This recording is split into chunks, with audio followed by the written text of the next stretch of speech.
Sir sir மாமா ஒரு உதவி. என்ன உதவி? ஒரு சின்ன பழியை ஏத்துக்கணும், அவ்வளவுதான். சோ இப்ப என்ன, உங்க பேரை எங்களை விட்டு பொழந்துட்டானே, அதுக்கு நீங்க சொல்லிதான் அவர் பேசினாருன்னு நான் சொல்லுவேன். போன டைம் தானே பார்லிமெண்ட்ல 108 தடவை என் பேரை எடுத்தீங்க, இப்ப மறுபடியுமா? நான் என்ன இழிச்ச வேணா? அவனை புடிங்க. டே, எனக்கு அப்புறம் என் குடும்பத்திலேயே 10 பேர் ஆட்சி பண்ணானுங்கடா. அதுக்கப்புறம் 70 வருஷம் மராட்டியர்கள் இந்தியாவில் இந்து ராஜ்யத்தை நிறுவனானுங்க. இப்ப இருக்கிற பிரச்சனையை சால்வ் பண்ணிருக்கணும்னு அவனுங்க அப்பவே பண்ணிருக்க மாட்டானுங்களாடா.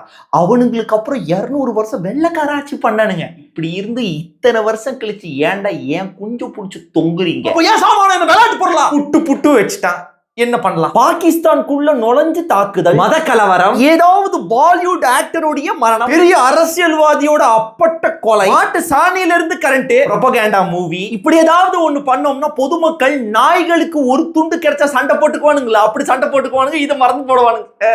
அப்படி இல்லைன்னு வச்சுக்க, இருக்கவே இருக்கு ஆகஸ்ட் 15 அன்னைக்கு ஸ்டேஜ்ல ஏறி அழுதுற வேண்டியது. அண்ணதான் போறோம், எதுக்கும் கடைசியா ஒரு தடவை ட்ரை பண்ணிடலாம். மாமா டப்பி சாத்திட்டு கிளம்பிடுங்க. முடியாது, கிளம்புங்க.